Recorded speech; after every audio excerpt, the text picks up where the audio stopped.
Bonjour, bonsoir à tous. Je m'appelle Mkindi Lunga Jean Carmel, étudiant UPC en LD, LMD phasé. Dans cette vidéo, je vais vous parler de la distinction des concepts clés en organisation du travail.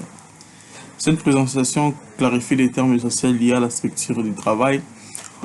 Comprendre si cette notion fondamentale est cruciale pour la gestion des carrières et l'organisation des ressources humaines.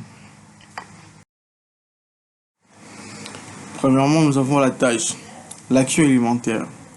Action élémentaire. La tâche est une action spécifique et concrète. Plus petite unité, c'est l'unité de travail la plus petite indivisible. Exemple concret, rédiger un email ou saisir des factures sous des tâches.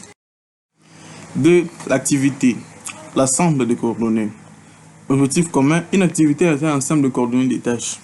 Une unité plus large, elle vise un objectif spécifique plus large qu'une tâche. Exemple clé, la gestion de commandes ou un audit financier sont des activités. 3. La fonction, le rôle générique. Rôle organisationnel. La fonction est un rôle générique au sein de l'organisation. Domaine spécifique, elle est liée à un domaine ou à un département précis. Plusieurs postes. Plusieurs postes peuvent relever d'une même fonction. 4. Le poste, la position unique. Le poste est une position spécifique et unique dans l'organigramme de l'entreprise.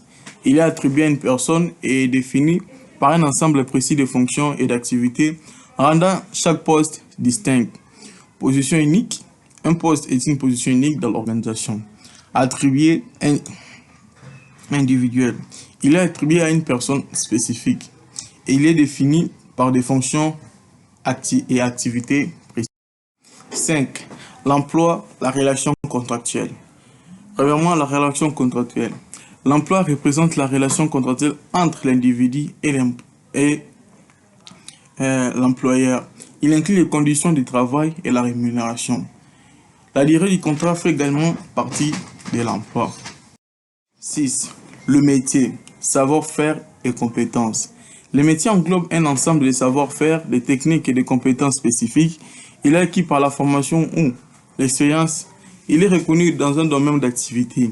Il est souvent lié à des qualifications pratiques. Les métiers regroupent les savoir-faire et les techniques.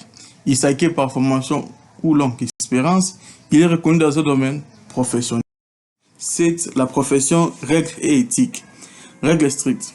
La profession est régie par des règles et une éthique. Responsabilité légale. Engage des responsabilités légales et déontologiques. Elle nécessite des diplômes et certifications spécifiques. Ordre professionnel, souvent encadré par les ordres professionnels.